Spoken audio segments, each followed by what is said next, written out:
మన ప్రభువును రక్షకుడైన యేసయ్య పరిశుద్ధ నామములో యావత్ సంఘానికి, అలాగే నూతనముగా వచ్చిన బిడలకు, యూట్యూబ్లో వాక్యాన్ని వీక్షిస్తున్న మీ అందరికి కూడా శుభాలు తెలియజేస్తూ ఉన్నాను పేరు పేరున. క్రీస్తునందు దేవుని బిడలారా, చదవబడిన లేఖన భాగం చదువుగా విన్నాం. ద్వితీయోపదేశకాండం 21వ అధ్యాయం 18 నుంచి 21 వచనాలు కలిగినటువంటి ఈ భాగాన్ని మనం చదువుగా విన్నాం.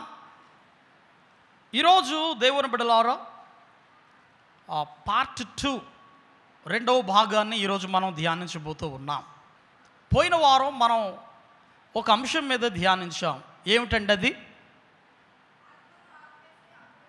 ఆత్మను ఆర్పే అపవిత్రాత్మలు.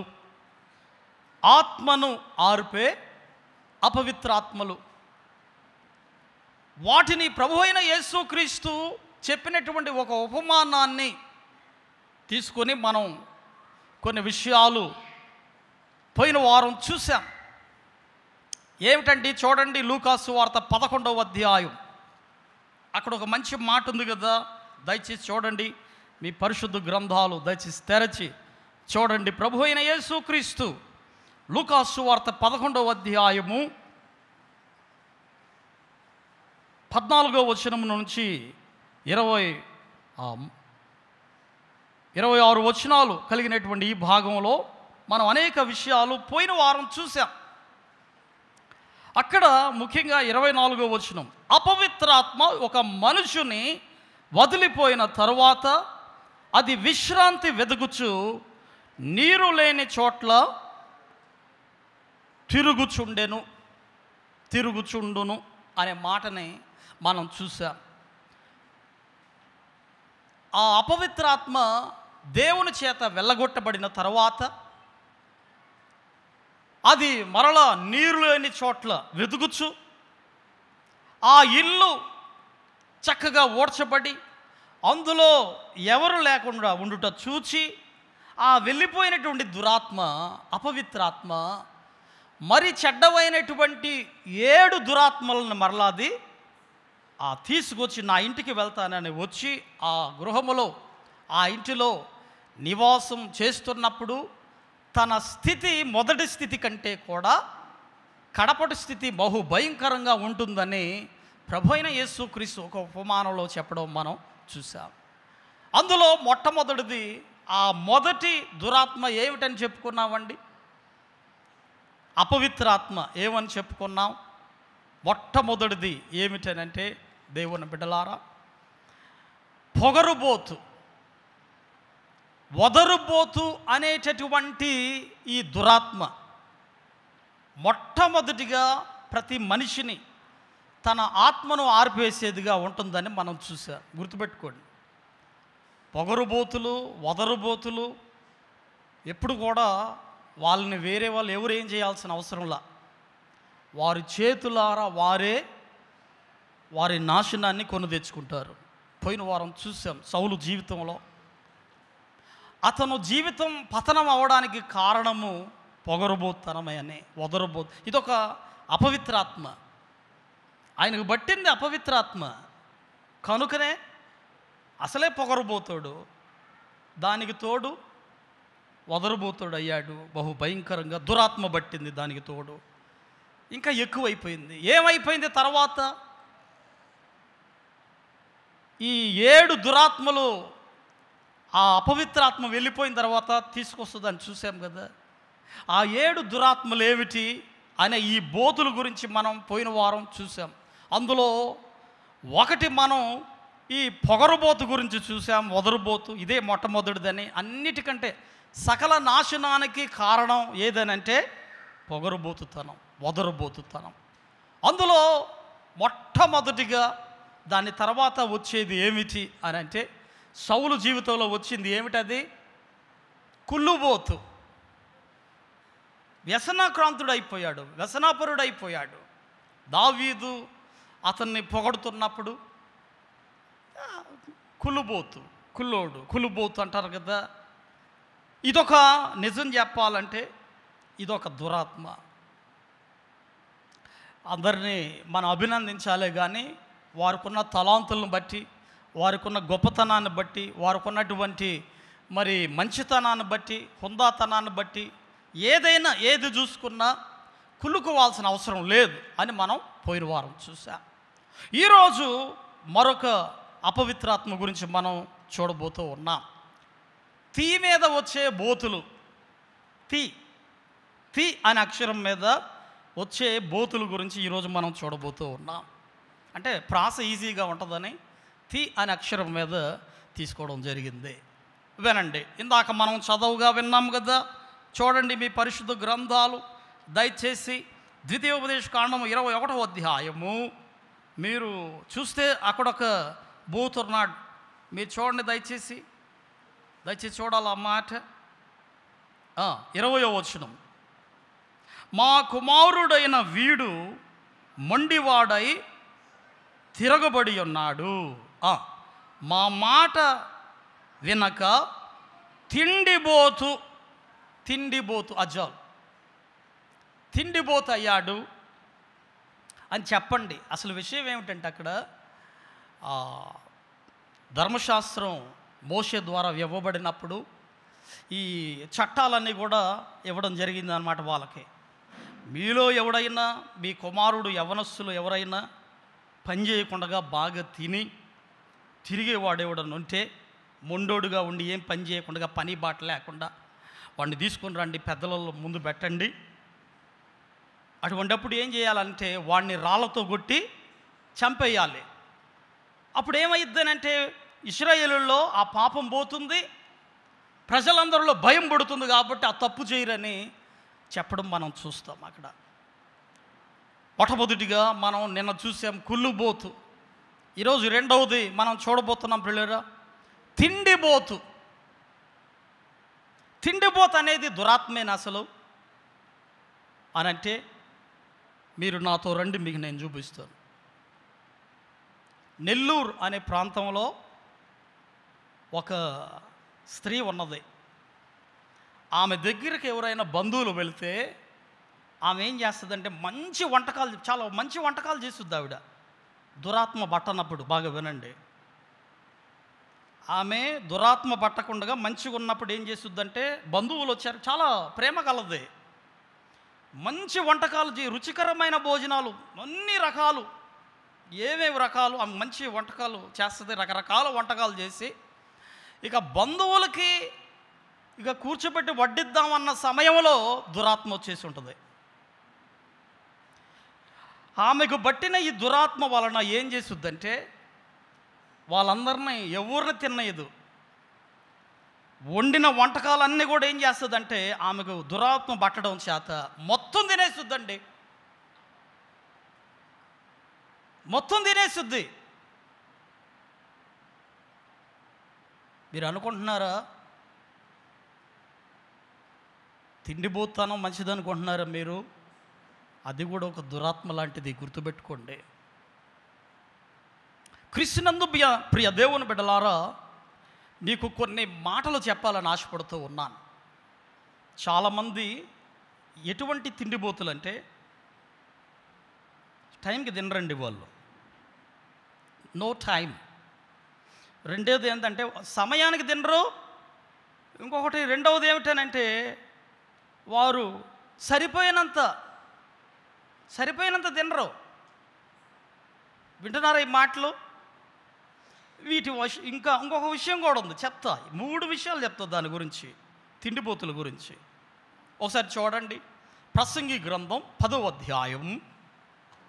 ప్రసంగి గ్రంథం వాక్యంలో నుంచి మీకు నేను చూపిస్తాను కొన్ని విషయాలు, దాటిపోయేది ఏముండదు. మీరు చూడండి, ప్రసంగి గ్రంథం 10వ అధ్యాయము 16-17 వచనాలు చూడండి.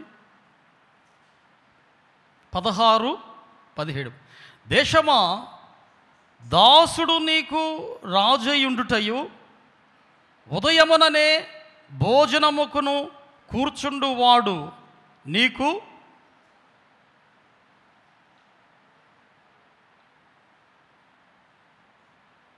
ఏమిటండి, చదవండి. నీకు అధిపతులై ఉండుటయు నీకు అశుభము. చూడండి ఇంకా 17 వచనం. దేశమా నీ రాజు గొప్ప ఇంటివాడై ఉండుటయు, నీ అధిపతులు మత్తులగుటకు కాక బలము నొందుటకై అనుకూల సమయమున భోజనమునకు కూర్చుండువాడు యుండుటకు నీకు శుభము. అర్థమైందండి అక్కడ? అనుకూల సమయమున. నోట్ చేసుకోండి ఆ మాట. అనుకూల సమయం అంటే భోజనం చేయడానికి కూడా ఒక టైం ఉంటుంది. ఎప్పుడు పడితే అప్పుడు తినకూడదండి. నువ్వు కొంతమంది ఉంటారు రాత్రి 11 గంటలకు తినేవాళ్ళు కూడా ఉంటారు, అది కూడా మటన్ బిర్యానీలు. ఏమనుకోవద్దు, నన్ను దయచేసి తప్పుగా భావించొద్దు, ఉన్న సత్యం చెప్తున్నా. 11 గంటలకు మటన్ బిర్యానీ తింటే ఎలాగుంటుంది చెప్పండి? అరుగుద్ది అసలు మటను? అసలే మటను, దానికి తోడు బిర్యానీ. ఎందుకు వస్తున్నాయి ఈనాడు రోగాలు? సమయము కల్లా భోంచేయాలి. నిజం చెప్పాలంటే రాత్రి 7 గంటల కల్లా భోంచేయాలి లెక్క ప్రకారం. మళ్ళీ ఉదయకాలం 7 గంటలకే. బ్రేక్ఫాస్ట్ అంటారు కదా. బ్రేక్ఫాస్ట్ అంటే ఏమిటి అర్థం? బ్రేక్ ఫాస్ట్ అంటే రాత్రి అంతా బ్రేక్ అయిన దీన్ని ఫాస్ట్గా తినేయమని అర్థం. అది దాని అర్థం బ్రేక్ఫాస్ట్ అంటే. మళ్ళీ ఎప్పుడు తినాలి? 12:30 అంటే 1 గంటల లోపు మళ్ళీ భోంచేయాలి. ఇది లెక్క సమయం. ఒకరోజు ఒక సందర్భంలో నేను అప్పుడే వెళ్ళా. వాళ్ళు సాయంకాలం 4:30కి భోంచేస్తున్నారండి. ఎన్ని గంటలకి? సాయంకాలం 4:30కి భోంచేస్తున్నారు. అప్పుడు నేను వెళ్తే వాళ్ళు పాస్టర్ గారు అంటే మీరు భోంచేయండి అంటే అక్కడ నా గురించి తెలిసిన ఆయన ఉన్నాడు. ఆయన అన్నాడు, పందులు పదే తింటాయి. వినండి, పందులు పదే తింటాయి అంటే సమయంలాగా ఎప్పుడు పడితే అప్పుడు తింటామంటే మనం కూడా పందులు లాంటి వాళ్ళం. దాని అర్థం అది. ఎప్పుడు పడితే అప్పుడు తింటున్నాం మనం, టైంలో కాకుండా. ఆయన సింహం లాంటి వాడు, సమయానికి తింటాడు అన్నాడు అనమాట. చూడండి, సమయపాలన అవసరం అండి. భోంచేసే సమయం కూడా చాలా అవసరం అండి. ఏమనుకోవద్దు దయచేసి. మీరు తిండిపోతులని నేను మిమ్మల్ని అంటలా, వాక్యంలో ఉన్న సత్యం చెప్తున్నా. ఎప్పుడు పడితే అప్పుడు ఏది పడితే అది. కొంతమంది ఉంటారు, అసలు మనిషి అనేవాడు బ్రతకడానికి తింటారా, తినడానికి బ్రతుకుతారండి? చెప్పండి అసలు లెక్క ప్రకారం. ఏమండి? బ్రతకడానికి మనం తినాలి కదా. కొంతమంది అలాగుండరండి. తినడానికి మేము బ్రతుకుతున్నాం అన్నట్టుగా ఏది కొంచెం పొట్ట ఖాళీగా ఉంచాలా? లేదు. కొంతమంది ఎలాగుంటారంటే కడుపు నిండినా కానీ వాళ్ళు అలా ఆలోచన ఎట్టంటే, అబ్బా ఇంకొంచెం ఖాళీగా ఉంటే బాగుండు, అది కూడా తినేస్తే చెప్పండి, వీళ్ళు తిండిపోతులు అంటారా కాదంటారా? మీరు చెప్పండి. టైం ఉండాలండి. సమయం అది తిండిపోతున్నాం అండి అది. రెండోది చూడండి, సమయానికి తినాలండి. ప్రసంగి గ్రంథం 10వ అధ్యాయం 16-17 వచనాలు ఆ మాట ఉంది. టైంకి తినేవాళ్ళు దేశాన్ని బాగు చేస్తారని. ఏమండి, తిండిపోతుల వల్ల ఏమన్నా లాభమా? కుటుంబం నష్టపోద్ది. వినండి, ఆ కుటుంబం నష్టం. పాపం వాళ్ళు ఆర్థిక ఇబ్బందుల్లో పడ్డారు. ఎవరైతే ఆ దెయ్యం పట్టిన ఆ తిండిపోతే ఉందో వాళ్ళ ఇల్లు పనికి మళ్ళీ ఇల్లు అయిపోయింది. కారణం ఏంటంటే ఎప్పుడు చూసినా తినడమే. నష్టం జరుగుద్ది. దేశానికి కూడా నష్టం, నీ ఇంటికి నష్టం, సంఘానికి కూడా నష్టం. లేదా అపోస్తలుడైన పౌలు కొరింథీయులకు రాసిన మొదటి పత్రికలో మీరు చూస్తే ఆ 11వ అధ్యాయంలో లేదండి, కొంతమంది అందరికన్నా ముందు తినేస్తారు ఫటాఫట్, మళ్ళీ దొరుకుద్దో లేదని. అందుకని ఆయన అంటాడు, అరే బాబు ఏందిరా మీరు ఈ సంఘాన్ని నాశనం చేయడానికి వస్తున్నారు, మీరు ఏం మనుషులు రా బాబు, మీరు మీ ఇంటి దగ్గర మీకు ఇల్లులు లేవా? భోంచేయడానికి మీకు ఇల్లులు లేవా? ఇక్కడికి వచ్చి మీరేమో మొట్టమొదటి దొరికినట్టు తినేసి వెనకొండ కూడా చూసుకోవాలి కదా. తప్పు చేస్తున్నారు మీరు, అలా చేయమాకండి అంటాడు. మీరు చూడండి ఉందో లేదా ఆ మాట. ఏందట్ట అమాయకంగా చూస్తున్నారు ఏంటండి? చాలాసార్లు చెప్పాను కదా మీకు. చూడండి అపోస్తుడైన పౌలు కొరింథీయులకు రాసిన మొదటి పత్రిక 11వ అధ్యాయం. దయచేసి చూడండి, ఆ మాట ఉందో చూడండి. ఒక్క నిమిషం 11వ అధ్యాయము చూడండి దయచేసి. 10వ వచనం నుంచి చూడండి దయచేసి.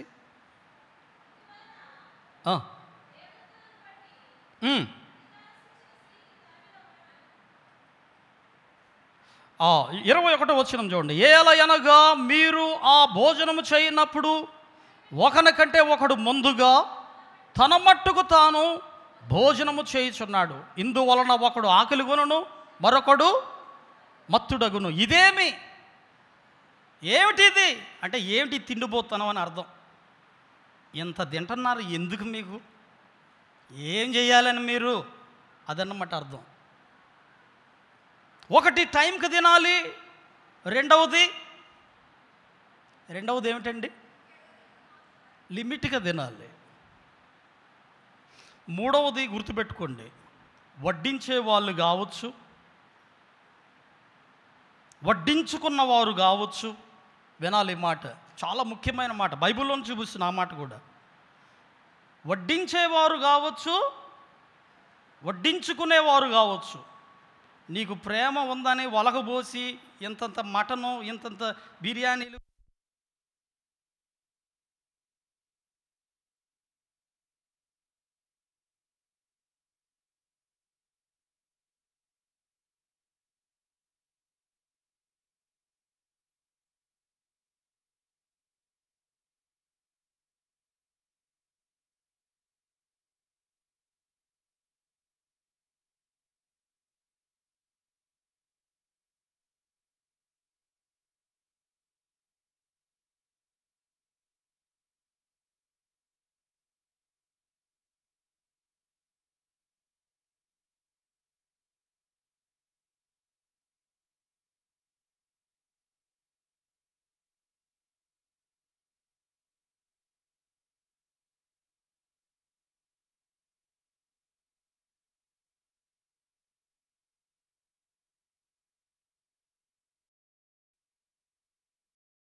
చేస్తాడు. హల్లెలూయా.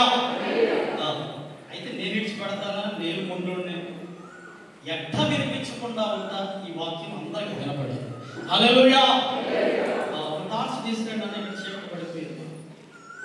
ఇదేమైతే దేవుడు గొప్పవాడు. హల్లెలూయా.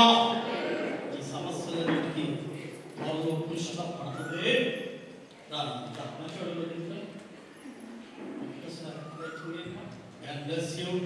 దేవుడు నిన్ను దీవించును గాక.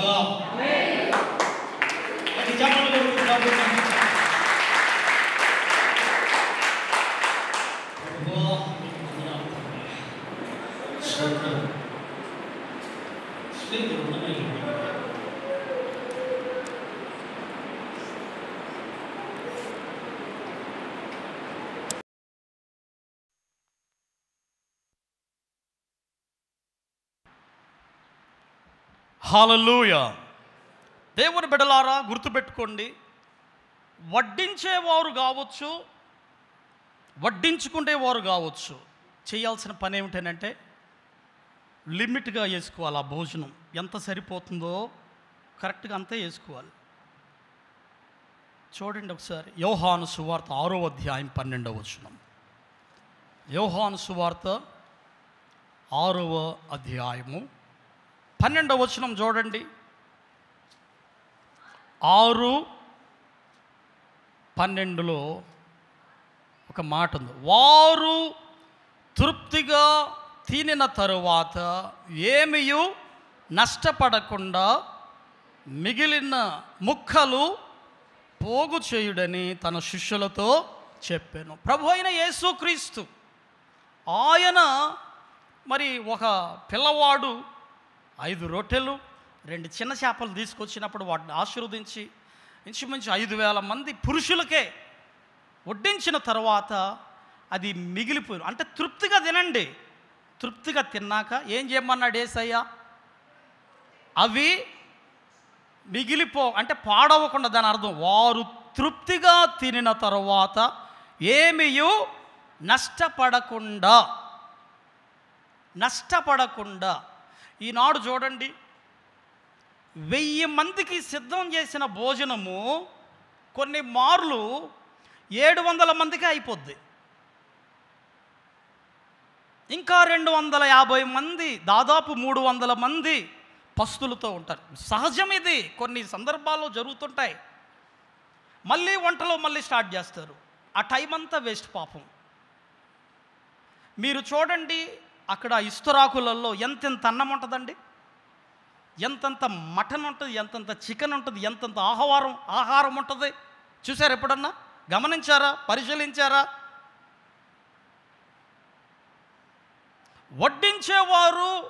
వడ్డించుకునేవారు చేయాల్సిన పని, యేసయ్య చెప్పిన మాట, నష్టపడకుండా మిగిలిన దానిని వ్యర్థం అవ్వకుండా ఏం చేయమన్నాడండి? పోగు చేసి. ఏమండి, ఒక మాట ఎందుకన్నాడు ఆ మాట యేసయ్య? ఎందుకన్నాడు ఆ మాట? 12 తర్వాత మిగిలినన్నిటినీ అన్నీ తీసుకొచ్చి చేసి, ఎన్ని ఉన్నాయండి? ఎన్ని ఎత్తారు వాళ్ళు గంపలు? 12 గంపలు. ఇప్పుడు వినండి, ఆ 12 గంపలు దేనికి సాదృశ్యము? 12 మంది శిష్యులు అక్కడ ఉన్నారు. అంటే, ఓ నా శిష్యుడా, నన్ను వెంబడించే నా శిష్యుడా, నీకు ఏం కొదువుగా ఉండదు నా సేవ చేస్తే, ఇదిగో ఈ ఒక్కొక్క గంప మీకు ఒక్కొక్కరికి. హల్లెలూయా! సమృద్ధి మీకు నాతో ఉన్నంతసేపు, నా సేవ చేసినంతసేపు మీకేమిటి? అది దాని అర్థం. అయితే వినండి, అవే ముక్కలు గనుక వాటినే ఎక్కువ మంది తృప్తి పొందిన తర్వాత, తిన్న తర్వాత కూడా ఇంకా ప్లేట్లలో మిగిలి ఉంటే ఆ 12 గంపలు ఎత్తేవాళ్ళండి? మీరు చెప్పండి, ఎత్తేవారా? సేవకులు, వారికి విశ్వాసం పెరిగింది అలాగ ఉండడం చేత. ఇంకా మాకు నష్టం ఉండదు, ఇక మాకు ఇబ్బంది ఉండదు, ఇంకా బహుబలంగా సేవ చేయగలం మేము. విశ్వాసం పెరిగింది. హల్లెలూయా! దేవుడు ఏమి లేని దానులు ఇచ్చే దేవుడు అండి. దేవునికి మహిమ కలుగును గాక. ఆయనకు అసాధ్యమైంది ఏముంది. కానీ ఇక్కడ విషయం ఏమిటంటే, కొన్ని అద్భుతాలు, కొన్ని ఆశ్చర్యకార్యాలు. అందుకనే తిండిపోతనం మంచిది కాదండి. బైబిల్లో ఒక మాట ఉంది, మీరు చూడండి దయచేసి. సామెతల గ్రంథం 23వ అధ్యాయం 2వ వచనం చూడండి. సామెతల గ్రంథం 23వ అధ్యాయం 2వ వచనం చూడండి. నీవు తిండిబోతువైన ఎడల నీ గొంతుకకు కత్తి పెట్టుకొనుము. ఎంత క్లారిటీగా ఉందో చూడండి ఆ మాట. నీవు తిండిబోతువైన ఎడల నీ గొంతుకకు, అంటే దాని అర్థం ఏమిటంటే, కోసేసుకో అంటే కోసేసుకోమని కాదు అర్థం అక్కడ. దాని ఇంకెక్కువ తినమాకు అని అర్థం అక్కడ. అంటే ఇక్కడ కత్తి ఉంటే అర్థం ఏంటి? అమ్మో ఇంక తినొద్దు, ఈ కత్తి ఉంది నా ముందు, ఇంకెక్కువ తింటే మెడ ఎగిరిపోద్ది, భయం వస్తుంది అనమాట. అందుకనే గొంతు దగ్గర ఏం చేయి? కత్తి పెట్టు. తిండిపోతు అంటే మీరు కాదండి, తిండిపోతుల గురించి ఇది. దురాత్మ, తిండిపోతు అనే దురాత్మ బట్టిన వాళ్ళ గురించి ఇది. హల్లెలూయా! ఈనాడు చాలామందికి రోగాలు ఎందుకు వస్తున్నాయో తెలుసా మీకు? ఎందుకు వస్తున్నాయో తెలుసా? ఇదిగో ఈ తిండిపోతనం వల్లే. బొజ్జలు పెరిగిపోయి, నడవలేక, అరిగించుకోలేక, హాస్పిటల్స్కి వెళ్ళి నిద్ర పట్టక నానా తంటాలు ఎందుకు పడుతున్నారంటే, ఇదిగో ఇదే కారణం. ఈ దెయ్యం బట్టి, తిండిపోతనే దెయ్యం బట్టి ఫుల్గా తింటున్నారు. వెయిట్కి తగ్గ హైట్కి తగ్గ వెయిట్ ఉండాలా లేదా? ఇప్పుడు అట్ట కాదు, హైట్ తగ్గ వెయిట్ కూడా వెళ్ళిపోతుంది. చాలామంది అనారోగ్యాన్ని కొని తెచ్చుకుంటున్నారు ఈ తిండి పిచ్చి బట్టి, ఈ తిండి దయ్యం బట్టి. దేవుని బిడ్డ, నీలో ఎవరన్నా ఉన్నారేమో చూసుకో. వినండి దయచేసి, సమయానికి తినాలి. గుర్తుపెట్టుకోండి, నా మాట వినండి. చాలామంది తప్పు చేస్తున్నారు ఈ విషయంలో. 11 గంటలకు తినమాకండి టిఫిను. 4 గంటలకి భోజనం చేయమాకండి, మళ్ళీ రాత్రి 11 గంటలకి ప్రమాదం. ఒకరోజు వస్తుంది, మీకు అర్థం కావట్లేదు, ఒకరోజు వస్తుంది. మీరు నష్టపడే టైం ఒకరోజు వచ్చినప్పుడు తెలుసుద్ది మీకు. సమయపాలన అవసరం. అది కూడా లిమిట్గా తినాలి, గుర్తుపెట్టుకోండి, లిమిట్గా తినాలి. అది కూడా వేస్ట్ అవ్వకుండా తినాలి. ఎంత తినాలో అంతే తీసుకొని తిను. కళ్ళేమో కావాలంటది, కడుపేమో వద్దు. ఎందుకంటే ఎంతని తింటావు, పగిలిపోద్ది బొజ్జ.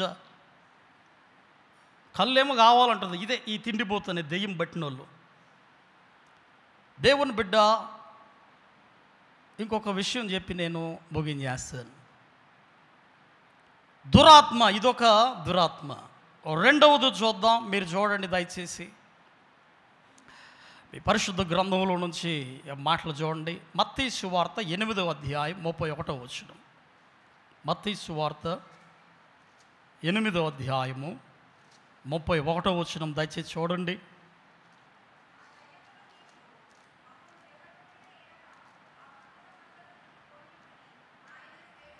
ఈ పవర్ కట్ అయ్యి నాకు చాలా ఇబ్బంది అవుతుంది. చూడండి, అయినా పర్లేదు, మీరు చూడండి దయచేసి.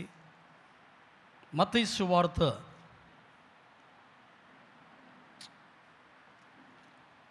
క్షమించండి పిల్లలు, 8:31 చూడండి దయచేసి. 8 మత్తయి సువార్త 8:31లో ఏముందో చూడండి. అక్కడ ఆ దయ్యములు నీవు మమ్మును వెళ్ళగొట్టిన ఎడల ఆ పందుల మందలోనికి పోనిమ్మని ఆయనను వేడుకొనెను. ఆ దయ్యములు నీవు మమ్మును వెళ్ళగొట్టిన ఎడల ఆ పందుల మందలోనికి మమ్మును పోనిమ్మని ఆయనను. దీని అర్థం చెప్తాను మీకు, దీని అర్థం చెప్తాను. రెండవ దురాత్మ ఏమిటనంటే తిరుగుబోతు. తిరుగుబోతు. అక్కడేమో తిండిపోతు, ఇక్కడేమో తిరుగుబోతు.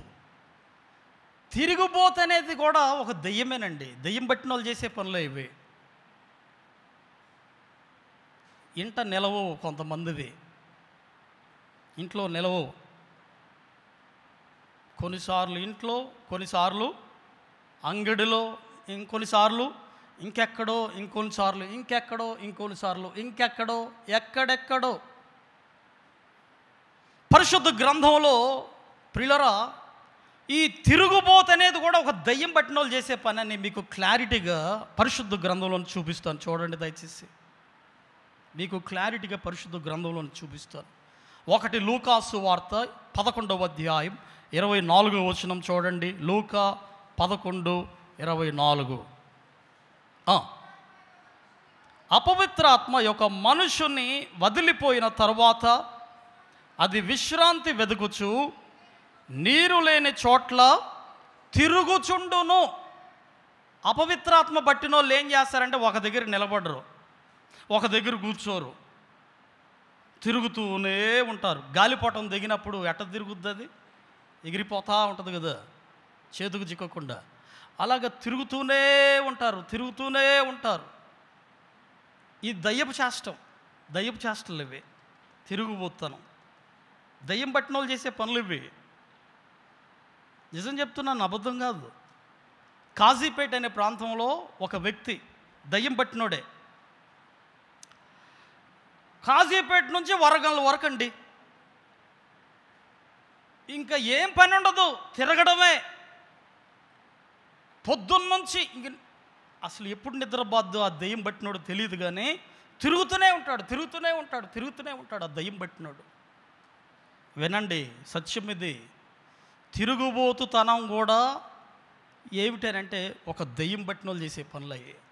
మీకు ఆధారాలు ఇంకా చూపిస్తాను. చూడండి, యోబు గ్రంథం 1వ అధ్యాయం 7వ వచనం చూడండి. అక్కడ ఇక్కడ కూడా లూకా సువార్త 11:24లో అది తిరుగుతుందా లేదండి? నీరు లేని చోట్ల తిరుగుచుండును. మీకు మొన్నే చెప్పాను, నీరు దేనికి సాదృశ్యము? వాక్యానికి సాదృశ్యము. ఆ వాక్యము దేవుడు ప్రభు అయిన యేసుక్రీస్తు వాక్యమై ఉన్నాడు కదా, ఆయన పరిశుద్ధాత్మతో మన హృదయంలో ఆయన నివసిస్తాడు. హల్లెలూయా. బాగా వినాలి మీరు ఈ మాట. ఈ తిరుగుబోతనే దెయ్యం మీలో దూరకుండా ఉండాలంటే ఏముండాలి? మీలో నీరు అనే వాక్యం ఉండాలి. హల్లెలూయా. అప్పుడు మీ జోలికి రాదు. ఆ తిరుగుతూ తిరుగుతూ ఎవరు హృదయంలో అయితే దేవుని వాక్యం ఉండదో, ఏ ఇంట్లో అయితే ప్రార్థనలు స్తుతి ఆరాధన ఉండదో ఆ ఇంట్లోకి జొరబడుద్ది. గుర్తుపెట్టుకో.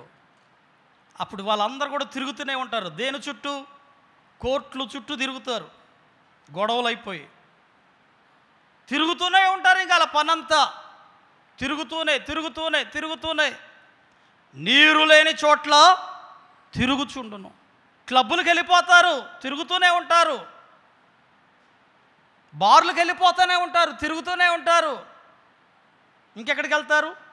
కొట్లాటలు చేయడానికి పరిగెత్తుతూనే ఉంటారు, తిరుగుతూనే ఉంటారు. ఇది దురాత్మ పట్టినోళ్ళు చేసే పని. తిరుగుబోతుతనం మంచిదనుకుంటున్నారా? చూడండి, ఇంకా మీకు కొన్ని మాటలు. యోబు గ్రంథం 1వ అధ్యాయం 7వ వచనం చూడండి. యోబు గ్రంథం 1వ అధ్యాయము 7వ వచనం చూడండి ప్రియులారా.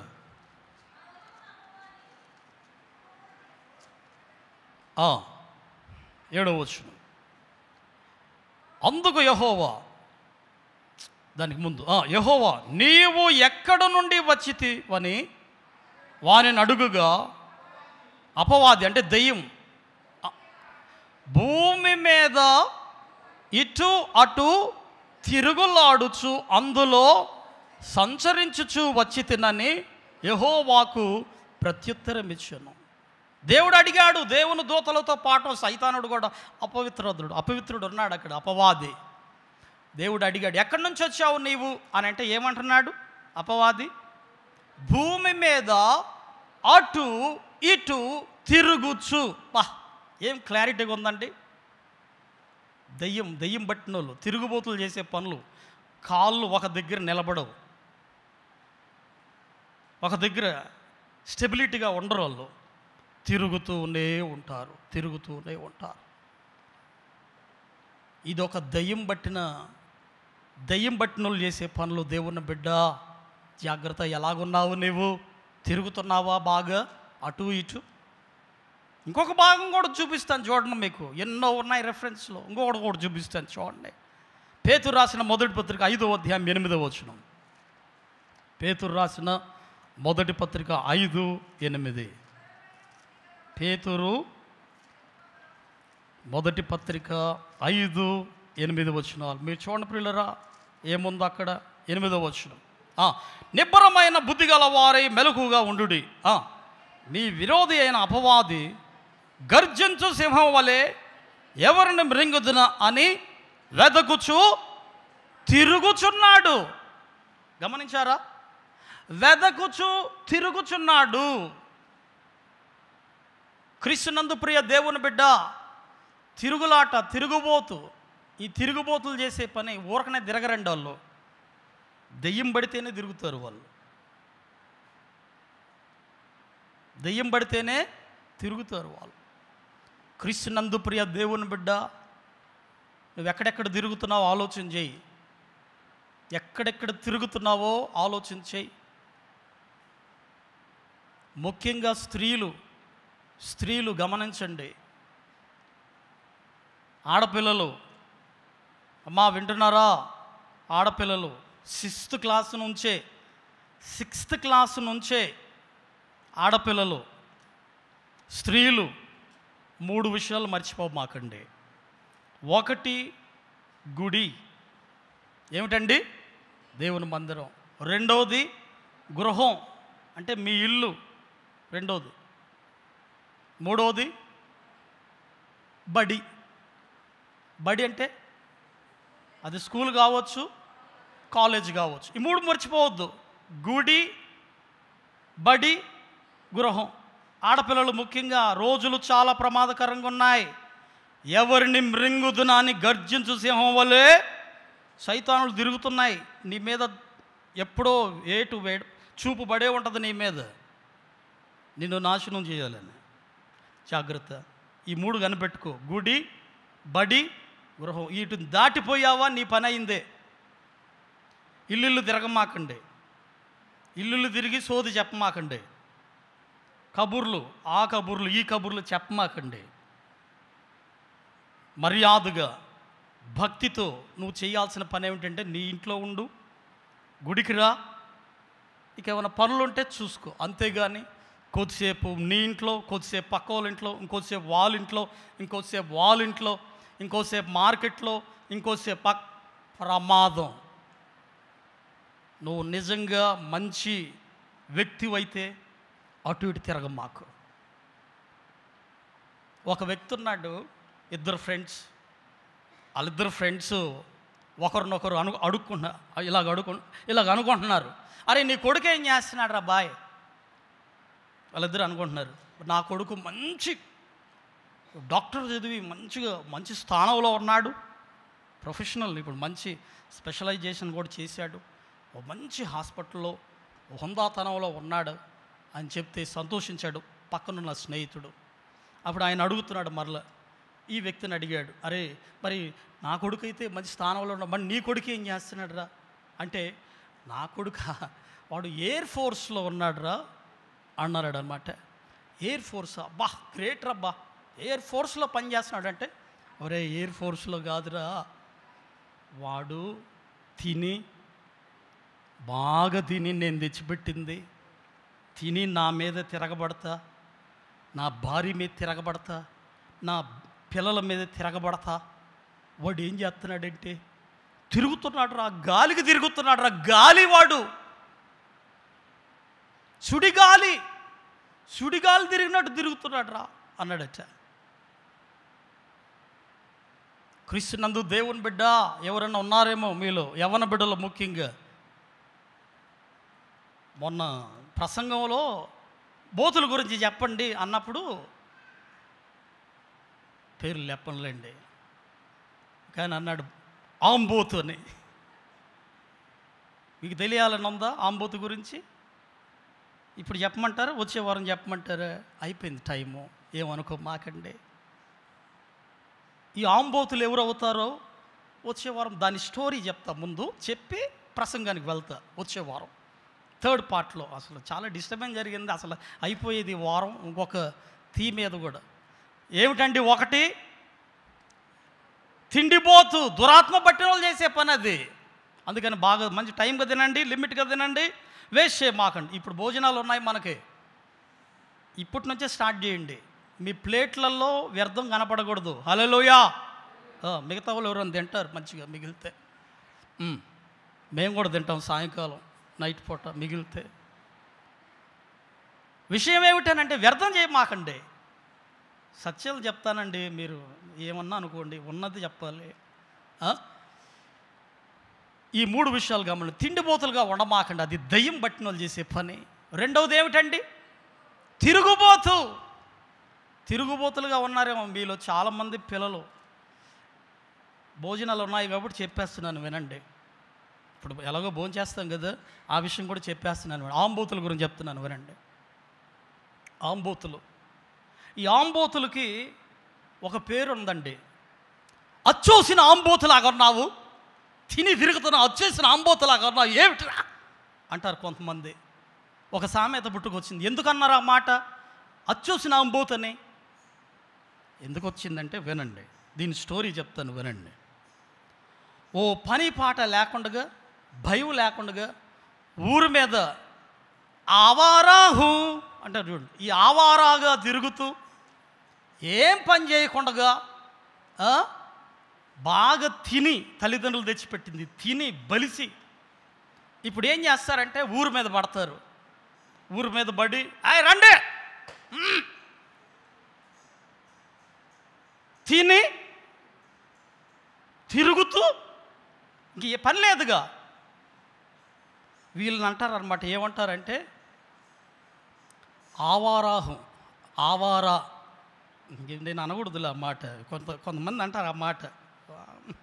విషయం ఏమిటారంటే అచ్చోసిన ఆంబోతు వీడు అని ఎందుకు ఆ సామెత వచ్చిందంటే ఇదే అనమాట. ఏం పని చేయరే కాళ్ళు, తల్లిదండ్రుల మీద ఆధారపడ్డం ఎంత అండి? 30 సంవత్సరాలు. సిగ్గు అనిపించట్లేదా? 30 సంవత్సరాల వయసు వచ్చిన తర్వాత ఎట్లా ఉండాలి అసలు నువ్వు? ఇంకా తల్లిదండ్రులు తెచ్చిపెడితే తిని బలిసి గొడవలకు వెళ్తావా నువ్వు? చాలామంది ఉన్నారు యవనస్తులు ఈనాడు. గొడవలు వాళ్ళు చేస్తే పని గొడవే, ఇంకేం పని ఉండదు. ఇంకొక మాట కూడా చెప్తాను నేనండి. ఆంబోతుకి ఎద్దుకు ఉన్న తేడా ఏంటి తెలుసా? ఆవు గంటది, ఈ దూడలు ఉంటాయి కదా, కోడె దూడలు ఉంటాయి కదా, ఎద్దుకి ఆంబోతికి ఉన్న తేడా ఏమిటంటే, ఈ కోడెలుగా ఉన్నప్పుడే కొంతమంది ఏం చేస్తారంటే ఈ దేవుళ్ళకు విడిచిపెట్టేస్తున్నామని కొన్నిటిని విడిచిపెట్టేస్తారు. కొన్నేమో ఎద్దులు ఏంటంటే ఈ వ్యవసాయం చేయడానికి ఉపయోగపడతాయి. కానీ ఈ ఆంబోతులు ఉన్నాయి చూసావా, ఈ ఆంబోతులు విడిచిపెట్టేస్తారు. ఏమిటి? దేవుడి పేరు మీద. ఏమిటంటే ఇప్పుడు అవి చూస్తే, అవి కనపడితే వాటికి సపరేట్గా భోజనం, అరే దేవునికి సమర్పించిన ఆంబోతు వస్తుంది, దానికి భోజనం పెడదామని సిద్ధంగా భోజనం సిద్ధం చేసి పెడతారనమాట. వినండి. ఆంబోతు, ఈ ఆంబోతు చేసే పని ఏమిటంటే బాగా తింటది.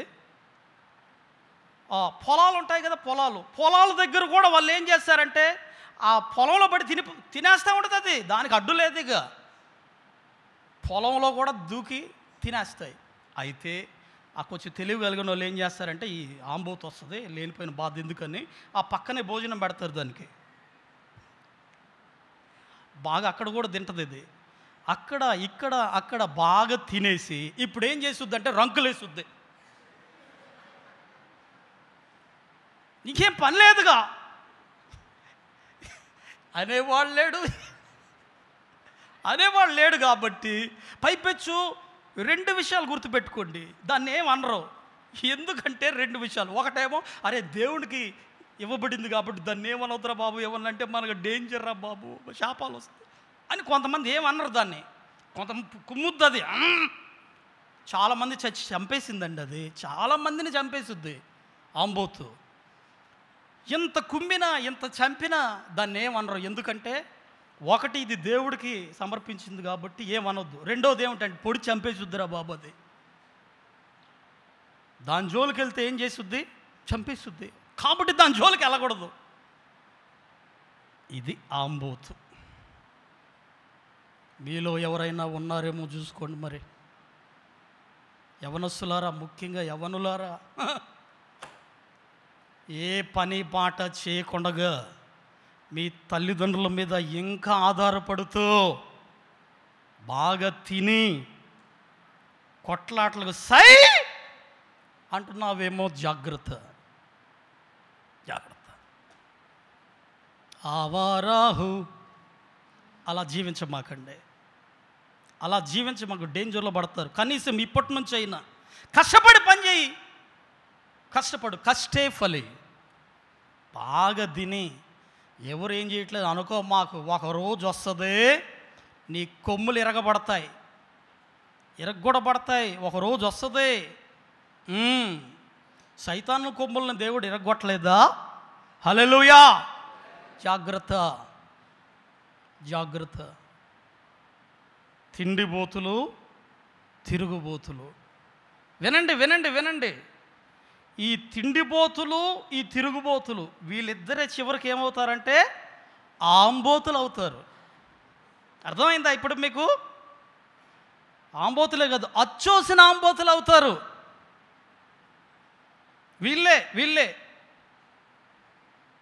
తిండిబోతులు, తిరుగుబోతులు. జాగ్రత్త. మరి ఉన్నారేమో మీలో. ఇప్పటికైనా కష్టపడు. నీ తల్లిదండ్రులకి ఆసరగా ఉండు. నీ తల్లిదండ్రులని సంతోషపెట్టు. ఎందుకు నీ వల్ల ఎందుకండి నీ కుటుంబానికి ఎందుకు నష్టం? నీ వలన ఈ సంఘానికి ఎందుకు నష్టం? ఈ సంఘం అంటే మన సంఘం అది. మళ్ళీ ఏమని అనుకుంటే ఎవరిని బిడలారా, నన్ను ఏమనుకోమాకండి. యూట్యూబ్లో చాలామంది వాక్యం వింటున్నారు. విషయం ఏమిటంటే చాలామంది ఈనాడు సమాజంలో చీడపురుగులుగా, సంఘాలలో చీడపురుగులుగా, ఈ భూమికి భారంగా లేరండి చాలామంది. లేరా? మీరు చెప్పండి. చాలామంది ఉన్నారు. ఇప్పటికైనా కష్టే ఫలి. కష్టపడి పైకి రా, తిండిపోతాను విడిచిపెట్టు, తిరుగుబోతాను విడిచిపెట్టు. దేవుడు నిన్ను దీవిస్తాడు, నిన్ను ఆశీర్వదిస్తాడు. అటువంటి మహాభాగ్యము దేవుడు మీ అందరికీ ప్రసాదించి మిమ్మల్ని దీవించి ఆశీర్వదించి ఫలింప చేయను గాక. ప్రార్థన చేస్తూ